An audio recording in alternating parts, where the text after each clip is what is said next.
data tunggal dan data kelompok.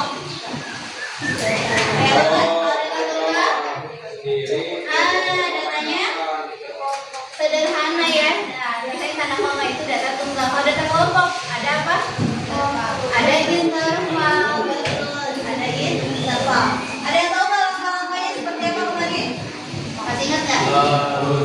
Nah, betul. Langkah ke satu, kamu harus mengurutkan data terlebih dahulu. Datanya dari mana? Nah, betul. Dari yang terkecil ke yang terbesar. Oke, setelah itu gimana lagi? Langkah keduanya ada yang masih ingat nggak? Langkah keduanya nyari apa? Jangkauan. Gimana nyari jangkauan? Nah, data terbesar dikurangi data terkecil. X0 dikurangi X min. Data terbesar dikurangi data terkecil. Langkah selanjutnya nyari apa lagi setelah jangkauan? Banyak kelas. Kalau disimpalinnya sama huruf K. Gimana nyari banyak kelas? Pakai aturan radius. Ada yang masih ingat? Nah, 1 ditambah 3,3 n. Dimana n apa? Banyak kan?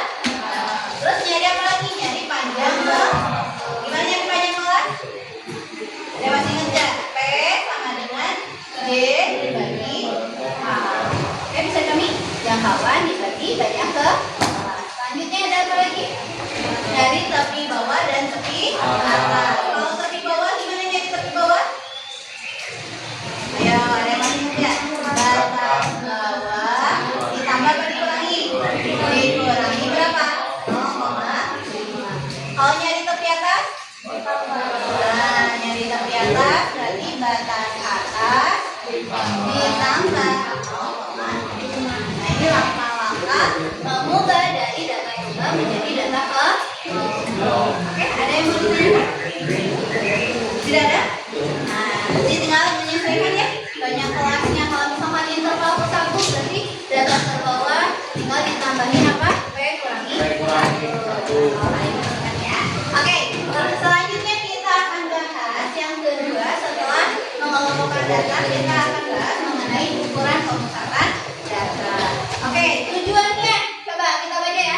Yang pertama adalah murid mampu mengidentifikasi data kelompok dan pemasaran kontekstual. Yang kedua dapat menentukan kemean. Tahu mean? Apa itu mean? Mean? Rata-rata. Kalau median? Nilai tengah. Kalau modus?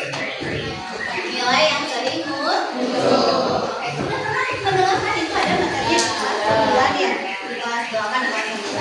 Oke, yang ketiga boleh menafsirkan makna. Jadi nanti kamu akan belajar emang penggunaan mean itu untuk apa sih?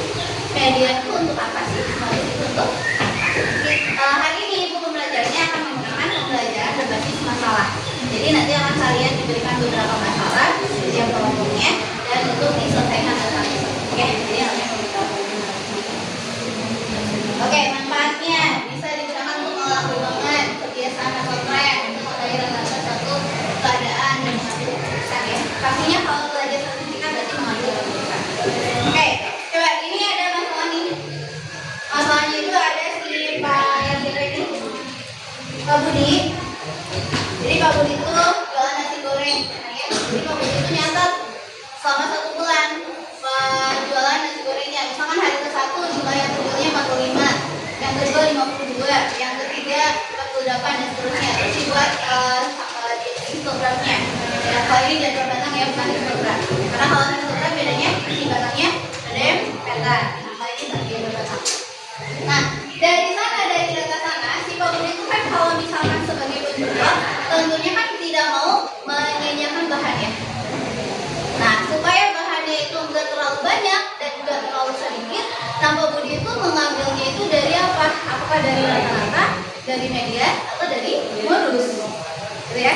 Kira-kira Pak Budi teh ngambil apa untuk menyediakan bahan-bahan yang digunakan untuk dagangnya, kita menggunakan apa?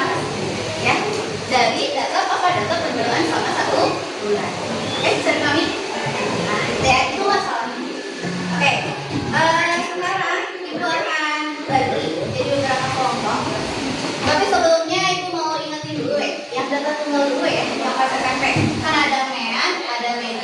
modus. Coba misalkan ibu teh punya datanya nggak usah banyak-banyak. Misalkan ada 2, nah ini disebut data tunggal ya. 3, 4, 5, 6, 6 sama 7. Jangan deh 6 ya. Nah gitu ya. Ini coba ada berapa data? 1, 2, 3, 4, 5, 6, 7, 8. Ada 8 data. Kalau misalkan ibu tanya gimana cara mencari rata-rata? Nah, nyari rata-rata gimana? Nah, oke, rata-rata atau mean ini kamu harus tahu ya, karena ini dasarnya. Biasanya sebulan lagi atau mau yang kemarin? Urutkan lagi Bu. Baik, kita urutkan lagi, berarti kita buat 8 kelompok. Dimulai dari mana ya? Kemarin dari belakang ya? Ya. Sekarang dari depan aja. Oh, naik 1, naik 7, hei, AA 7, 8, 1, 2, 3, 7, 1, hei berapa? 2, 3, itu bangunin 4, 8, 1,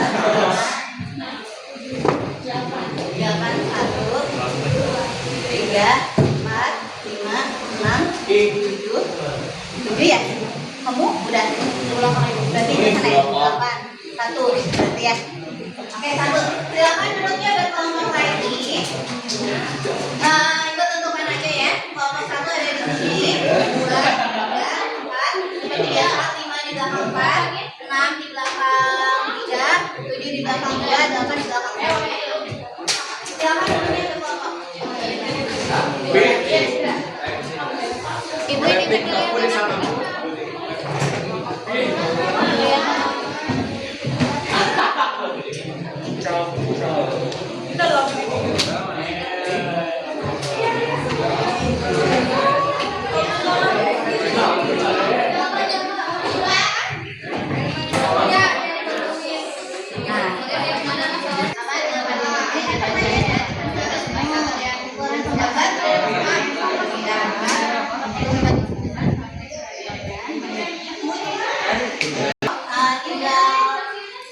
Sampaikan aja ya hasil diskusinya ya. Misalkan mainnya berapa, masalahnya apa, mainnya apa, medianya apa, maksudnya berapa.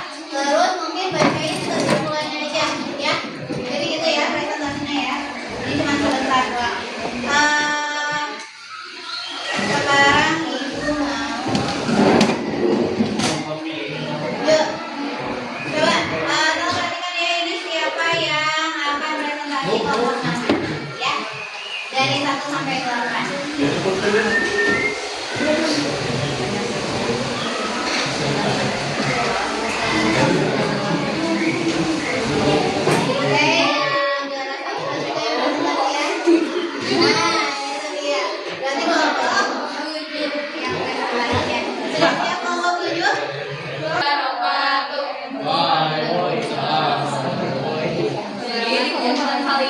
Kami dari kelompok 4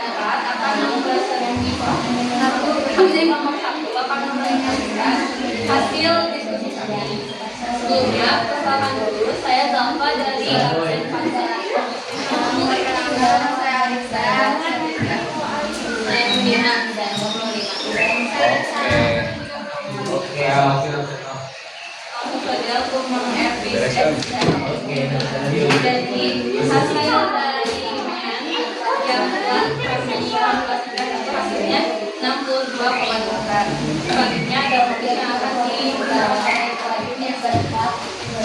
Jadi nilai hasilnya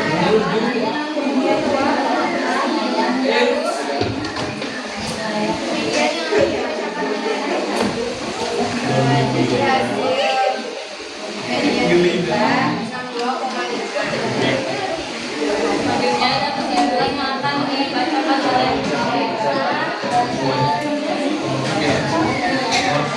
Oke, teman-teman yang lainnya tolong perhatikan ya untuk penarikan kesimpulannya dari kelompok 1, silakan. Oke. Kelompok 1, berapakah nilai median modus dari data yang pertama itu? Jawabannya modus 64, 6,2, minyak 62,8.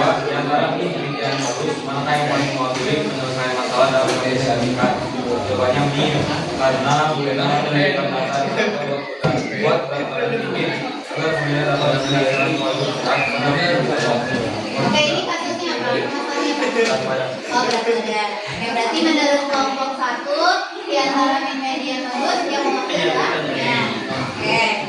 Terus Dalam bagaimana cara menentukan data yang paling sesuai untuk suatu permasalahan tentang sehari-hari sesuai dengan kemampuan tingkat.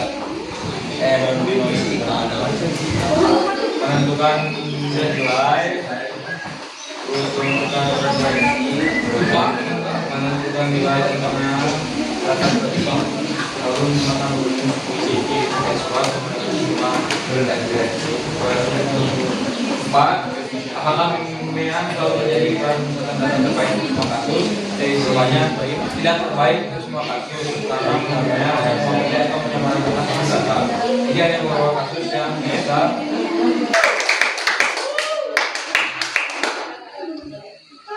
Sekian presentasi dari kelompok kami. Maaf apabila ada kesalahan-kesalahan ya.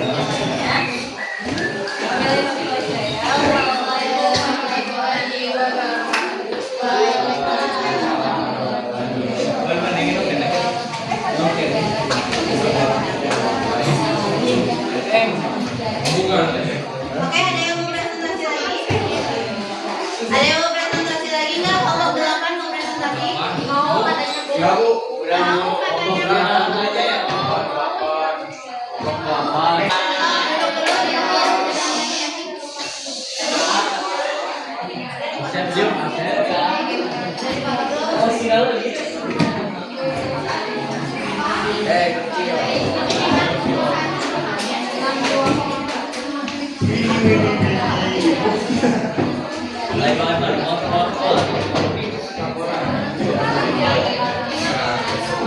Oke, guys, Ibu mau tutup dulu ya pembelajaran hari ini. Terima kasih banyak untuk semuanya sudah kooperatif mengerjakan permasalahan. Ini ada yang masih ngobrol, tolong perhatikan dulu sebentar. Oke, kita tarik kesimpulan ya. Berarti hari ini kita sudah belajar pemrosesan data yaitu apa aja? Ada ini. Kalau pengen jadi mean, berarti apa? Gimana caranya?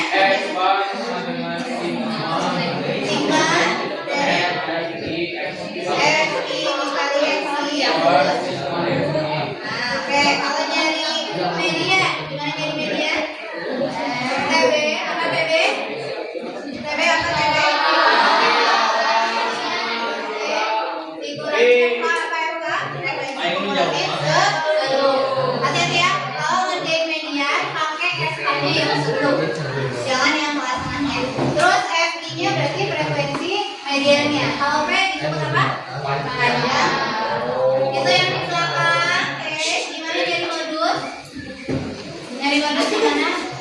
Ini ada TB berarti tepi bawah. D1-nya apa? D1 apa? D1?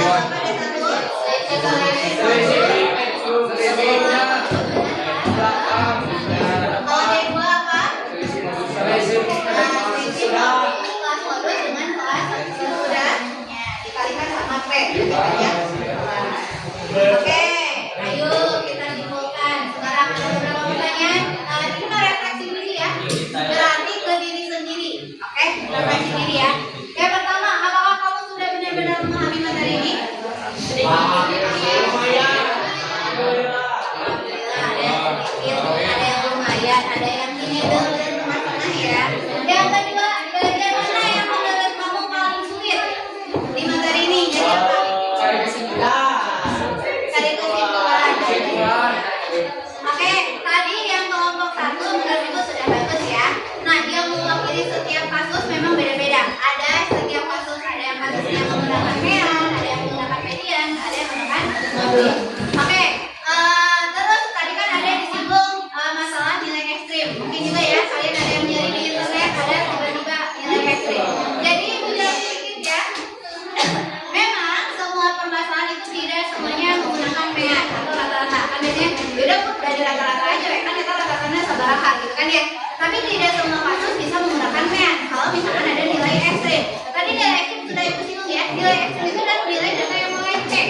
Misalkan ini datanya buat kita menenang, tiba-tiba ada 20. Misalkan ya, datanya ada 20 gitu, 20, nilainya 20. Nah itu kan relatif banget ya, maka si rata-rata akan berpengaruh. Ya, atau misalkan ada data ekstrim yang paling ekstrim banget gitu ya. Misalkan datanya teh dimulai dari 60, tiba-tiba ada yang nilainya 5 kayaknya. Nah itu kan ekstrim banget ya. Nah itu rata-rata akan berpengaruh. Paling aman berarti apa?